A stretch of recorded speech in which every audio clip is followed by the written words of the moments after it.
welcome to the At Peace Parents podcast. I'm Casey, and I'm here to empower you in your decision-making as a parent of a demand-avoidant child. My goal is to share insights that will generate aha moments and support your connection with your child. I'm a mom of two amazing little boys, one of whom is PDA, and I've worked with hundreds of parents just like you to teach them how to lead their child out of burnout and find the clarity, peace, and sense of community they need.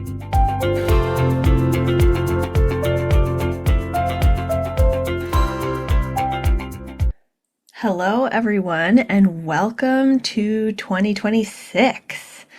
I'm Casey. I'm the host of At Peace Parents podcast and the founder of At Peace Parents, and also the mom of two PDA children, age 11 and 7. So today I want to talk to you guys about the 10 lessons that I learned in 2025. Often these lessons are learned the hard way and they're painful. So I'm going to be sharing that part as well. So this is part 1, and I'm going to talk to you about the first 5 things I learned, many of which are things that I learned 6 years ago when Cooper, my 11-year-old, went into burnout, but that I am relearning or have relearned with William as he went into burnout, and we learned in 2025 that he was also PDA. Something that I did not know going into 2025. So I hope these are helpful. I think that you might resonate and identify with some of these. So let's get started. All right, lesson 1.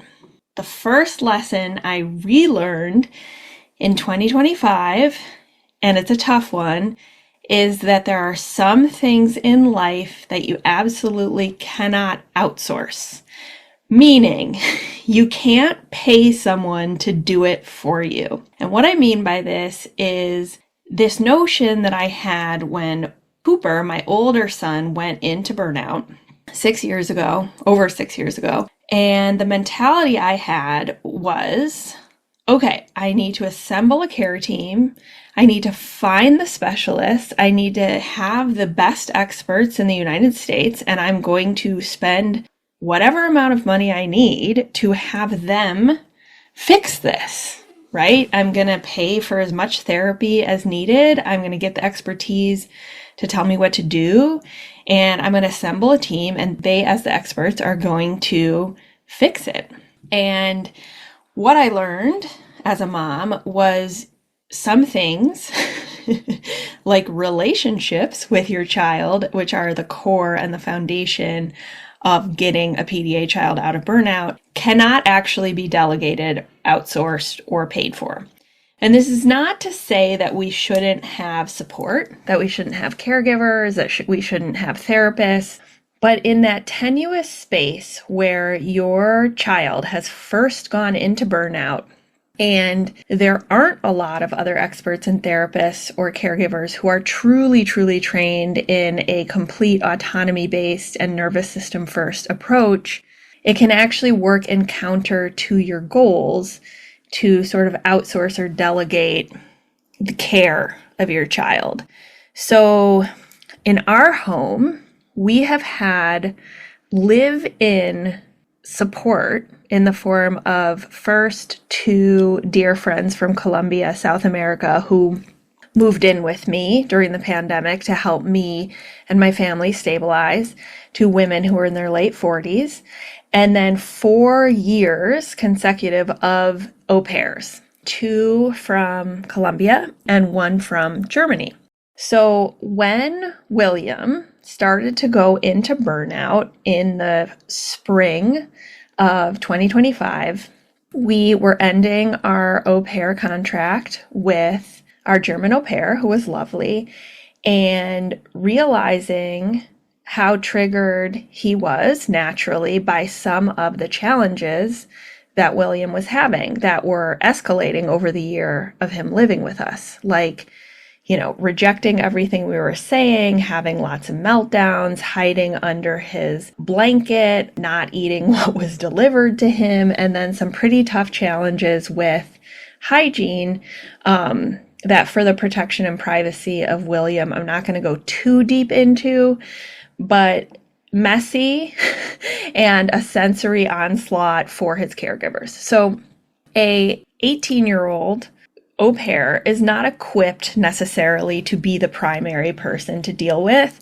And if they are getting triggered by, whatever it is, the child screaming at them, the child not eating, the child having toileting struggles, it's not something that we can outsource, right? So my husband and I made the very tough decision not to get another au pair and not to have a nanny in the rest of 2025. So from July until the present, the primary caregiver in our home has been my husband, which means we have made a very difficult trade-off financially and with our business because he is a full-time participant in the business. He runs the tech, the finances, the dad sessions in our program, all the systems. He's like the COO.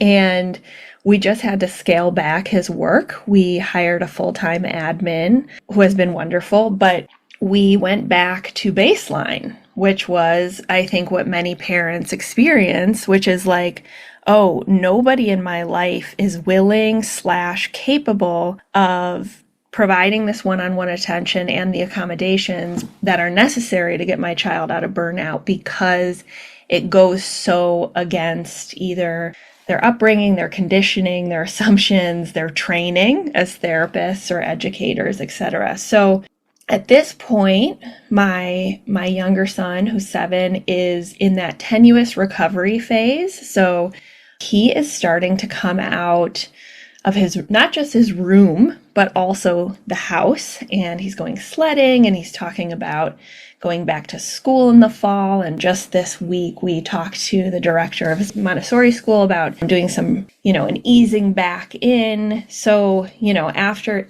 a really tough 6 to 7 months where it seemed like not much was happening on the burnout front, we do see a lot of progress. Actually, last night, he wanted a haircut for the first time in 10 months. And it was actually Cooper, my older son's 11th birthday. We were opening presents, and I think in a kind of equalizy way to sort of feel equal to his brother or above him, William was like, okay, I'm ready for my haircut. So we dropped everything and did it in the living room, and my husband, used his barber skills to do it. But the point here is the tough lesson of you can't outsource the connection and the relationship that is at the very foundation, everything we build on. And that's good and bad news, right? The good news is that it doesn't require paying someone else or finding someone else who's an expert beyond who you are. But it does mean that one person in the family sort of has to be the point person or the primary caregiver to oversee, truly parenting and caregiving in a different paradigm.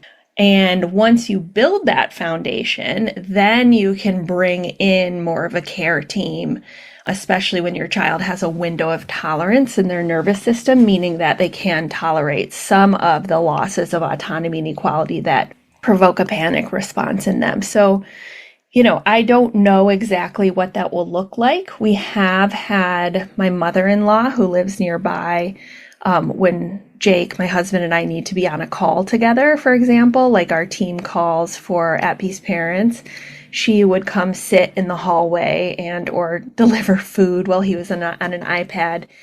And, for about the first 4 months, he would growl and not want her nearby. And now he has evolved into chatting with her about what he's playing on Minecraft and accepting her. And then we have one caregiver on Saturdays for 4 hours. So I can go on a walk with my best friend who basically just sits with William. Now is playing with him more, a former Montessori teacher at his school who is very neurodiversity affirming. So we haven't had no support, but it has been a grand restructuring of our home, just like I went through 6 years ago when we left Washington, D.C., and I know many of you parents are having to deal with. So yeah, it's just a reminder that, when you're getting your evaluations and seeking out expert opinions and they're saying like, okay, you need to assemble a care team and get them into therapy 40 hours a week. The unfortunate truth is like, that's not going to work for a PDA kid to get out of burnout, because they need to have that unconditional subconscious feeling of felt safety and acceptance, of not trying to make them do things, not trying to expect them to learn skills, because every time we have that expectation, which is what therapists are trained to do, they are getting activated in their nervous system, and it's preventing them from getting out of burnout. Okay, so that's a little bit of a tough lesson. If you're hearing it for the first time, I'm learning it for the second time, and I know that there are trade-offs. I'm sharing mine so that you know that I know that this isn't like a costless truth. Okay, the second lesson of 2025 is, again, a relearning or a doubling down on something that I learned through Cooper, my older son, and something that I teach parents and that our coaches coach parents on. And that's a core part of our methodology, which is also based in mindfulness, Buddhism, and Stoicism. So here it is. The key to sanity in the chaotic situation of burnout and difficult life circumstances is to radically accept the constraints that are true right now in your life, and then find agency within them. Okay, so what do I mean by that? I'm going to give an example from 6 years ago, because I did not do this and had to learn the hard way, and how I have applied this hard-earned wisdom to the current 2025 experience, or not current, but what I experienced in 2025. So what I mean by this is identifying and accepting what you actually don't have control over. Those are your constraints, right? So I think as a perfectionist and someone who likes their own amount of control, I, throughout my life, and sometimes this has been to my benefit, have not liked to accept things as they were if I didn't like them. I always had this mentality of like, okay, well, I'm going to make it different. I'm going to hustle. I'm going to work hard. I'm going to problem solve. And, that's very deeply ingrained in Western culture, especially in the US. And there's not necessarily anything wrong with it, but when you're in a chaotic, tough situation, it can be to our detriment, right? So when Cooper went into burnout, I very much did not accept that, like, this is how his brain works. And right now in this present moment, if I set a boundary, say no, or expect him to do something, he will have a nervous system response. Even if I wasn't fully aware of that, I wasn't accepting it. I spent a lot of time and energy trying to make that different, either by trying to subtly teach him, like correcting things. Before I started to make the paradigm shift, it was very much harsh, right? Like putting him in timeouts, using 1, 2, 3 magic, doing things like, you can't eat your dessert until you sit here and eat the healthy stuff in front of you. Obviously, that did not work with a PDA kid, but it was extraordinarily painful as a mother to keep banging my head against the wall. And also, this was true with like trying to find the expert who knew more than me, right? Of just like, no, there has to be someone who knows how to fix this. And it's when we can accept the constraint in the present moment, right? So this doesn't mean we accept that there will never be change or improvement. It's accepting what's true now. Okay, so even if like you don't have a PDA diagnosis, or you're unsure if your kid's PDA, or like you're just doubting, which is fine. We're going to talk about doubt actually as the third learning. You can still observe what's true right now and accept that, right? So like if you observe in your home that every time you correct your child, they escalate and scream at you, that is a constraint. That's a truth right now, right? And so what you're observing is the constraint of, this is how my child's brain works right now. How can I focus on what I can control in response to that? So the challenge can be knowing where your agency actually lies. And the key to this is what is under my control. And so often we're trying to control others, how they think, how they believe, how they behave. This is not just true for your kids, but like you want the school administrator to believe in PDA. You want your in-laws to believe you and like get on board with PDA, but we have to use our powers of observation to radically accept what's true right now and then find our agency with respect to that. So let's talk about my constraints in 2025. So on a personal level, both my parents, who are not married, so luckily they have very loving partners who could support them, but they both were going through cancer treatment at the same time, which was terrifying.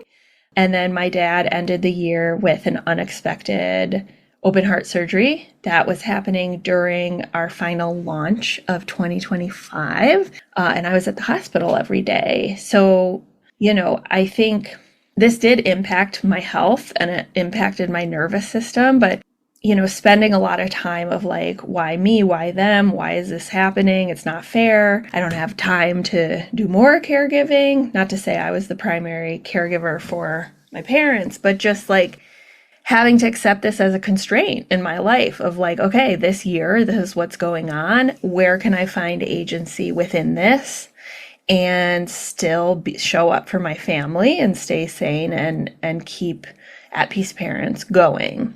And then the primary thing, which I think you guys will relate to, is William's burnout, right? So I started to see some like inklings of it in February of 2025, but I had a lot of confusion because he is very internalized and I wasn't sure if this was actually PDA. But what I did know is that he was starting to refuse reading. He was starting to refuse school. He was hiding under a blanket and not engaging. The moment he got home, his nervous system activation was going into like shutdown and freeze and having some pretty big basic needs struggles in the hygiene department, which, I think is one of our indicators that we always want to look at, especially with internalized PDA, that like we can't always see fight flight behavior or defiance or screaming or biting or kicking or screaming like I could with Cooper.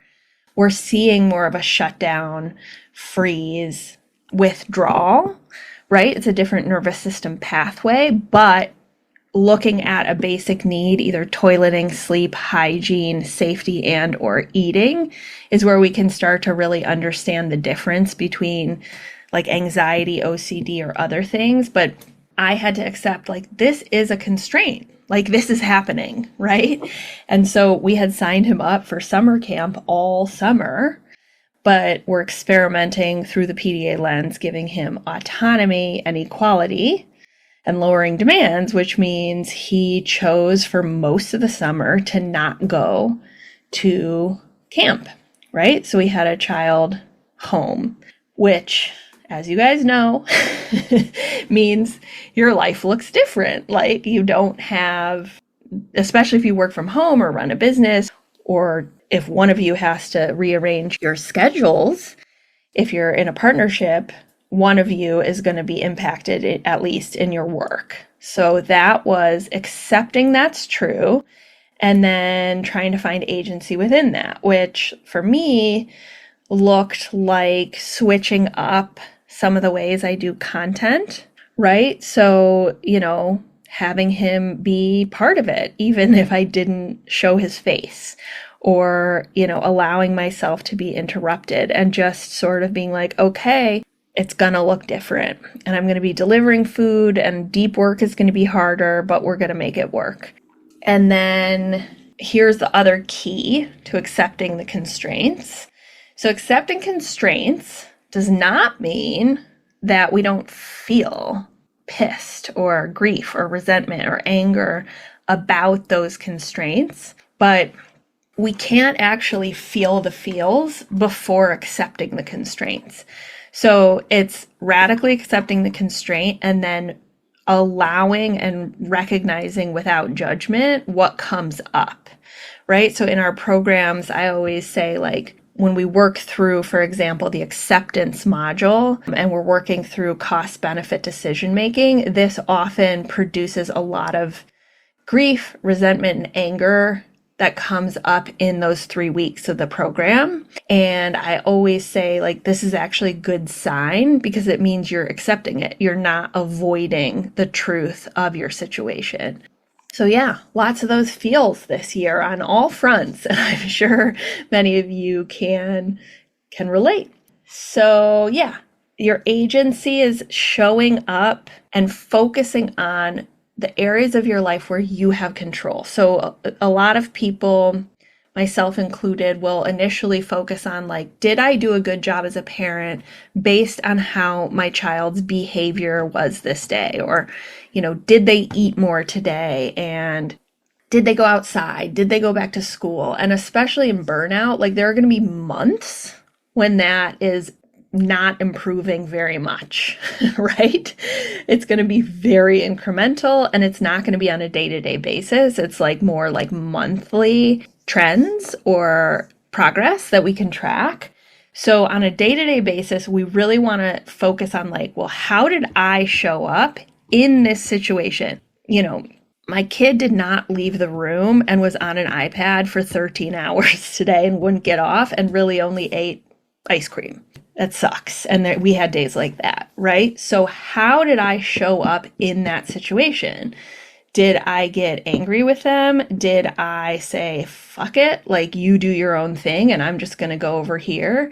No, we decided, like, okay, I'm going to sit in the room with him. I'm going to be available to him. I'm going to be doing parallel play. I'm going to happily deliver the 10th yasso, or the, like, frozen yogurt thing, and not make him feel bad about it, right? And then you hang your hat on the day for how you responded to the constraint, right? And that's signaling safety to the child as well. It's where your locus of control is. And, like, we know this on an intuitive level, but it feels so foreign as a parent and an adult to feel like, well, I should be able to make this different. And of course we can set boundaries. Of course, like, I could have taken away the iPad, but then the acceptance of the constraint would be that in deciding that in the depths of burnout, he would have a nervous system activation, which would make it take longer for him to get out of burnout and make it harder for us to reestablish that felt safety. So again, most parents don't have to, like, face or accept that type of trade-off of, like, if I set the boundary, this will have an impact on their nervous system to the point where over time it could impact their basic needs. That's not the trade-off that other parents, even in other areas of the neurodiversity space, have to accept. Not in the OCD space, not in the anxiety space, in some parts of the autism spectrum. It's like, you can increase their frustration tolerance, you can incentivize behavior, you can expose, and things improve. In PDA, in burnout, that's not what works, just to be frank. And that sucks, right? It would be much easier to be like, I am going to set all these rules and routines and boundaries, and you will follow them, and you might have a little dysregulation, but you will get used to it. That's not how it works in PDA. Okay, third lesson. This is kind of a new one for me. I guess it's not totally new, but, I had a lot of doubt when Cooper, 6.5 years ago, went into burnout. But once I learned about PDA, I was like, there's no doubt in my mind that this kid is, like, the archetype of what we think of as PDA. It's like he ticks every box, right?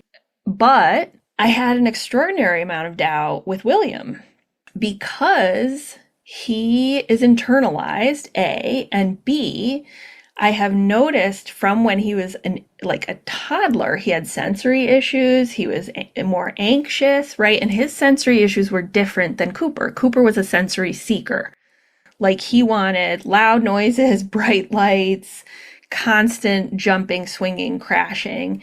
And William, we had to do some occupational therapy when he was a toddler, so he would even touch water or like get in water for a bath. Whereas Cooper, when he was an infant, I used to, this is funny, when I was like still trying to be a normal person and like bring my kid in a Bjorn or a wrap to like the party with my friends from grad school when he was little, I would sometimes, when he wouldn't stop crying, I would ask my friend or the host or my mother-in-law, hey, can I fill up your bath with hot water and just get in it with Cooper? Because it's the only thing that will make him stop crying. So it was kind of a joke when he was little that like just add water or add like this bunch of swinging and movement, and that would sometimes be the only thing that would calm him as a baby, if that would even work. But William wasn't like that, right? Like he was different.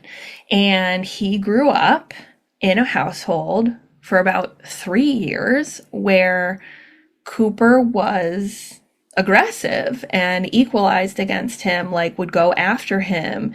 Anytime I would have to like answer a phone call or do dishes, which I did very little of when they were awake, the moment I wasn't giving undivided attention to Cooper, he would target William, right? He would push him over, he would destroy his things and like have these big meltdowns. And I would observe William's fear and the way that his body would have a startle reflex when Cooper came home. I mean, there were times when like we would be all of us in a pool, my husband and I in the pool with both kids. We'd turn away for a minute and like Cooper would be like pushing William's head under the water, or like times when Cooper was younger when he would like, you know, escape from one of our clutches and like just run in the house and like push over or hit William in the face. So like clearly we're going to have some trauma there, right?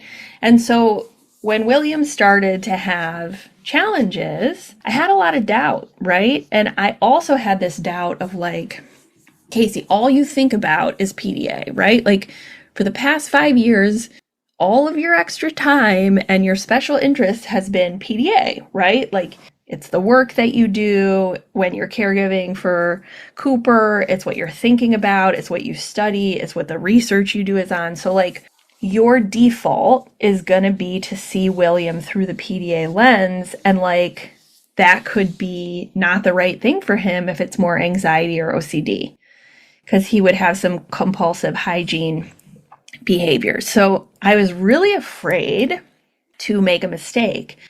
And I also remember that old adage of like, if you're a hammer, everything looks like a nail. So like, if I'm the PDA hammer, I'm just going to see everything as a nail. So I just kept trying to be skeptical and objective with myself, which is hard as a mom.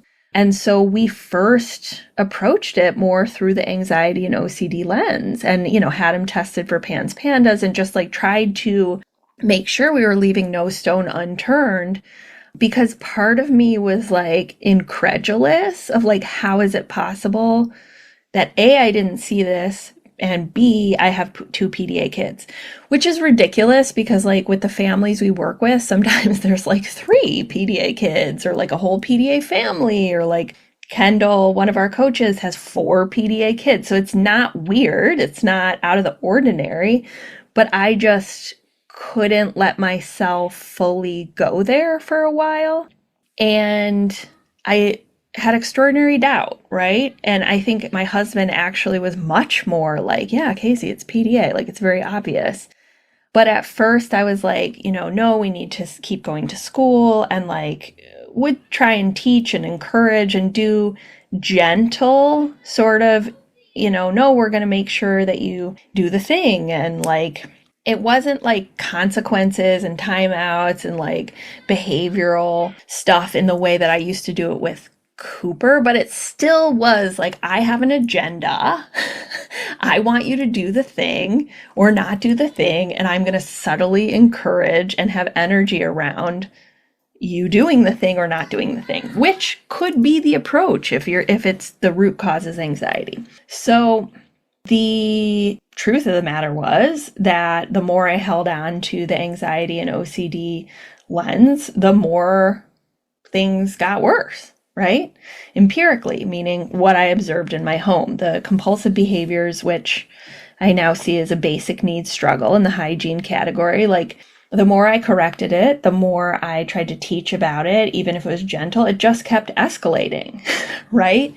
And so eventually we were like, okay, we just need to do what we teach parents fully, which is like, we're just going to experiment through the PDA lens consistently, through that logic, and observe and track data. So actually, there was an entire cohort of the Paradigm Shift program that I was doing exactly what I was teaching alongside of the parents. And I was making that very transparent as we were doing it. So, this was hard for me as the face of a business, as someone who's holding the belief and the empirical evidence and methods and tools that we teach parents, to have doubt about my own son, right? But I realized that doubt is good. Doubt is the antidote to dogma and outsourcing your thinking. And especially for me, not in other areas of my life, but in the parenting and therapy space, I initially completely outsourced my authority to experts and just did what they said and didn't question because they were the authority. And, a big part of what I think makes the work we do special and why it works is it's always a collaboration. It's always here is the tool, here's the logic. I'm going to help you experiment with it. We're going to see how it works in your home consistently. And then you get to decide as a parent, is this actually what's going on? Is this what works? Right? And so I think for a lot of us parents, initially, many of us get to a place where it's we're rock bottom because we didn't engage our own doubt. We didn't allow our intuition or our inquiry or our critical thinking to question, maybe timeouts aren't the best thing for my kid, even if they're the best for another kid. And so again, I'll say the antidote to dogma is doubt. And so, we always want to retain our autonomy and inquiry in the process of supporting our kids, because none of us has the exact same cookie cutter child. And, I never want to replace the condescending dynamics of I am the expert and you are the recipient of my knowledge and don't question it. And if it's not working, it's your fault, with a new form of dogma or set of rules, right? And I think that's so important because not all PDA kids are the same. And there's a lot of things that cause demand avoidance. So we do want to allow ourselves doubt as an antidote to outsourcing our critical thinking and intelligence. And you guys are all brilliant. And allowing ourselves to be in the position of I know I can trust what I observe with my own two eyes and my intuition, and it's okay to have doubt, and we can get a lot of clarity by committing to an experiment based on logic for a consistent period of time and then observing, right? Because I think a lot of our neurodivergent selves, whether or not you're neurodivergent, maybe you're anxious or you're a perfectionist, there's a tendency for black and white thinking and perfectionism and this need to know everything before we take action. And the truth is, in a lot of things, even in the healthcare space, we have to experiment, try, observe, and then pivot if things don't work. For example, with medications, right? That's what it is. Doctor has the logic based on the information you give them. They have a hypothesis that X will work. We try it for a period of time. We observe. We either keep going or we pivot. So yeah, I'm just holding the doubt as something that's okay. I no longer doubt it. Maybe that's just it's 2026. And my doubt has dissolved.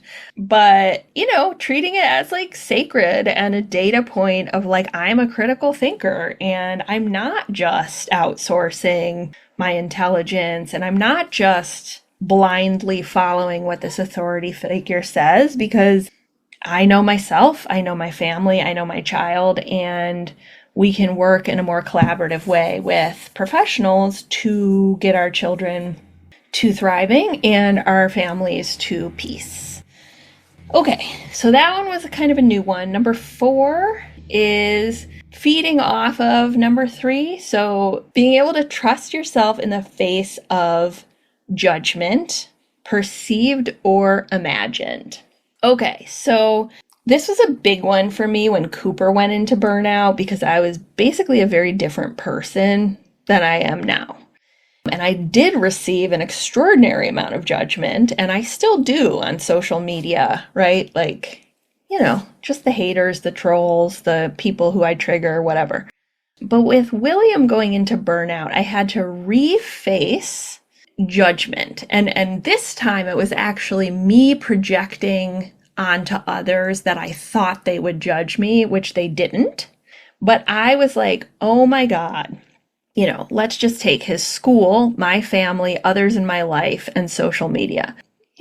We've been with the private school for, I don't know, it's our 5th year. I've done trainings there. We're really close with the teachers and the head of school, and they know Cooper very well. And he is the archetype of what people think of as PDA, which is he had externalized, defiant, oppositional behavior. He had all these struggles with eating. He had a service dog at school. And so, he is doing great. He retired his service dog this year. He's thriving.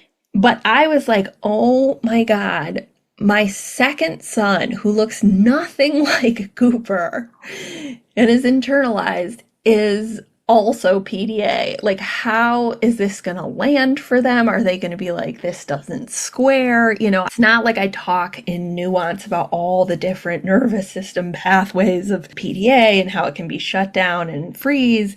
And so I felt super insecure about we're going to unenroll William for the next year. And this is what's going on, because I also, again, as I said, had my doubt. Right? And it just made me think they're going to think I'm just this weirdo mom who thinks everything is PDA and everything is burnout and I'm just overreacting, which I will say they did not. It was projected by me, but it was something that made me feel insecure this year. I also felt oh my gosh, my poor family, my extended family, they wrap their minds around PDA and Cooper and totally get it and are on board. And now it's okay, here's number 2 who looks totally different than Cooper and has experienced our family with Cooper and might have some trauma. Oh, by the way, he's PDA, but looks totally different. Because again, I'm not sitting with each member of my family and teaching them the most nuanced version of polyvagal theory and all the different nervous system pathways and the bird's eye view I have from working with thousands of families of all ages and expressions. So I, again, was oh my God, my family's going to think I'm just the weirdest person who thinks everybody's PDA. But that was my projection. And I'm proud of myself for not letting it get in the way of advocating or explaining or making decisions, because I do have a history of being a pleaser of this could be for you. If you're a parent, it could be a fawn response or an appeasement response, or you're the peacemaker in the family, or you're an automatic yes person or a people pleaser. Many of us are, especially if we're, we live in the world as a woman, where we monitor other people's comfort above our own. And it's it produces a nervous system response in us when other people are uncomfortable or have a different opinion or want something different of us. So I still have those nervous system responses, but I feel proud of myself in 2025 for moving through that discomfort and being decisive in my decisions despite that, because I think I was less good at that 6 years ago. Yeah, and then social media, it's I'm the face of my business, and I'm supposed to be the expert in PDA, and I would say behind the scenes, like, yes, I have expertise in PDA, absolutely. But my real expertise and what makes it magic is that my expertise is in parents of PDAers, because I know exactly where you get stuck. I know inside your brain and nervous system because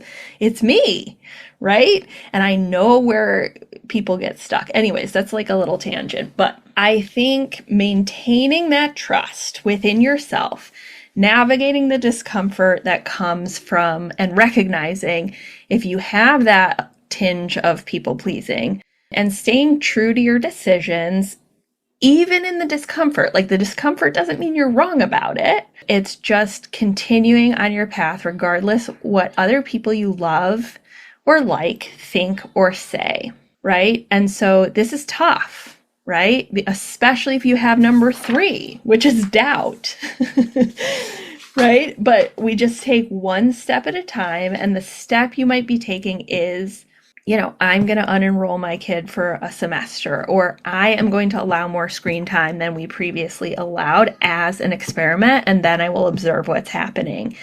And people will judge and they'll be worried, and it's because, a lot of times it's because they love you and they love your kids, and they project their worry onto you of like, well, what will happen if they play Minecraft for 12 hours a day? But that's not yours to deal with. That's theirs. Again, we're going back to number 2, accepting the constraints and finding your own agency. You do not have control over how other people feel. You cannot control that.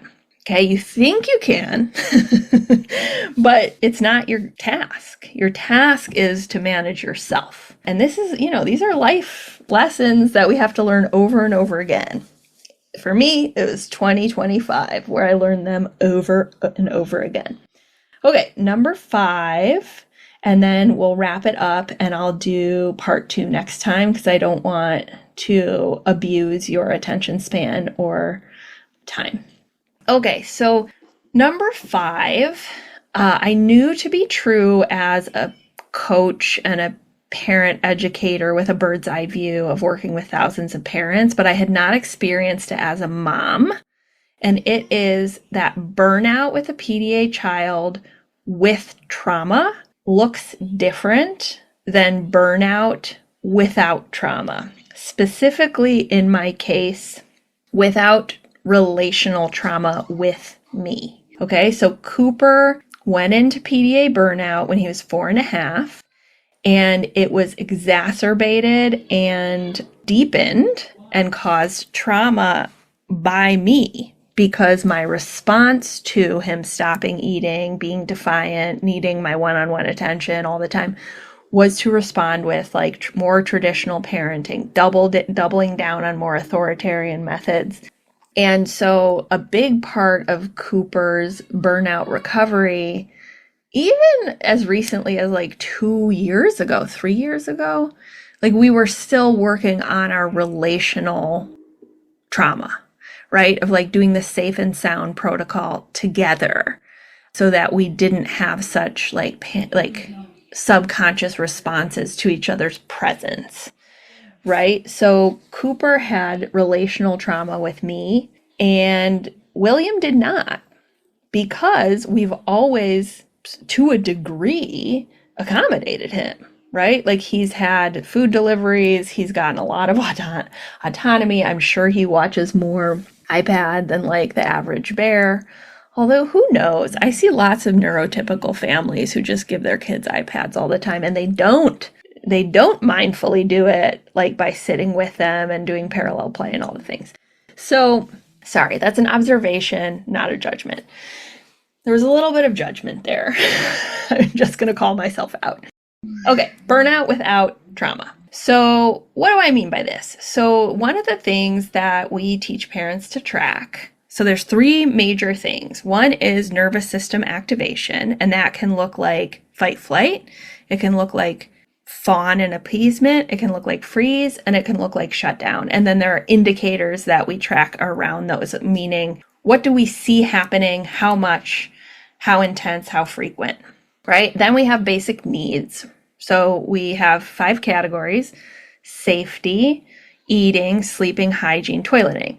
And then we break those down into indicators within those categories of like, maybe your child was potty trained or still hasn't been potty trained, but they're having a regression and they only will void in a diaper, even though they're 8, right? Maybe they were potty trained and then they started using a diaper again, or they will only go in the bathtub or outside. We would be looking for indicators of like, okay, are they maybe still using a diaper, but they're talking about wanting to learn to potty train? Are they still using a diaper, but they're indicating to you when they need to change it? Or are they going in a diaper, but closer to the bathroom, right? So those would be like indicators of progress. Granular. The third category is connection. And this is really important because it looks different than neurotypical connection of like joint attention and having a reciprocal conversation. It's things like squishing or, putting their feet under your thigh while you're both watching a show, or giving you gifts like little rocks, or allowing you in the room, even if you're doing different things, right? So with Cooper, because there was relational trauma between us, like he did not squish. He did not want to talk to me. He did not tell me things. He didn't, there were like 4 years where he did not say, I love you back or ever. Like I remember the number of times, even 2 years ago when he said, I love you. So, and part of that is temperament. He's less effusive than William, but there was not a lot of connection indicators for a while between him and me as he was coming out of burnout.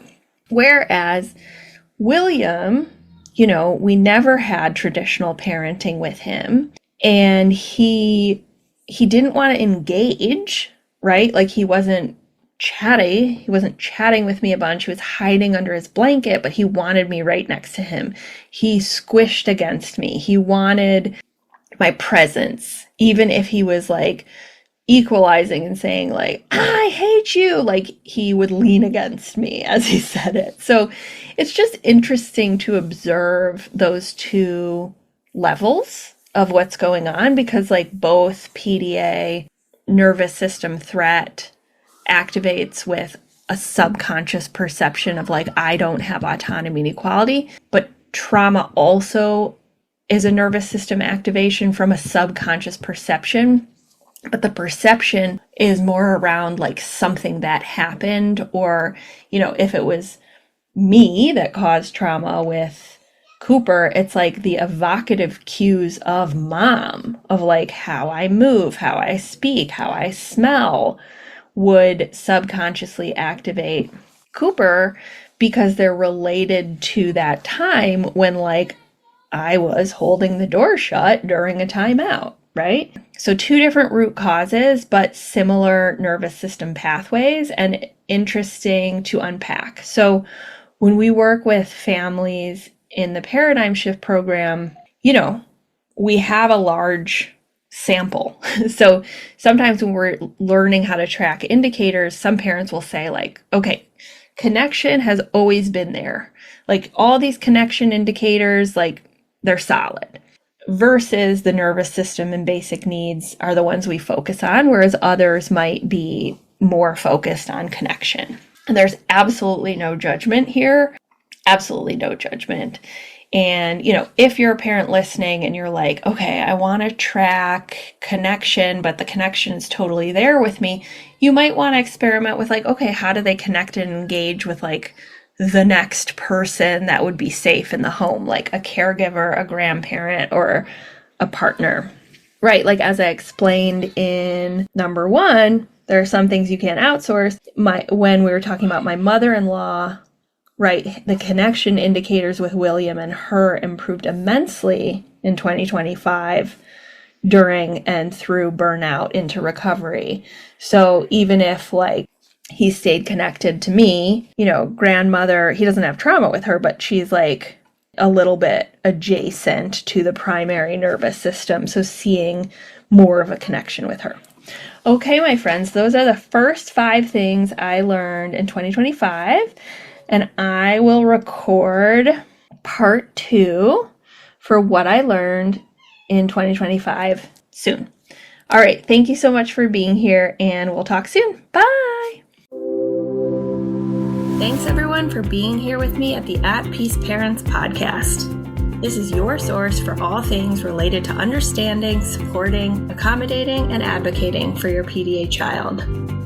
To go deeper on any of these topics, check out my course offerings and masterclasses at the website www.atpeaceparents.com. To completely transform the way you think about and relate to your child and to bring peace and stability to your home, join us for the next cohort of the Paradigm Shift program.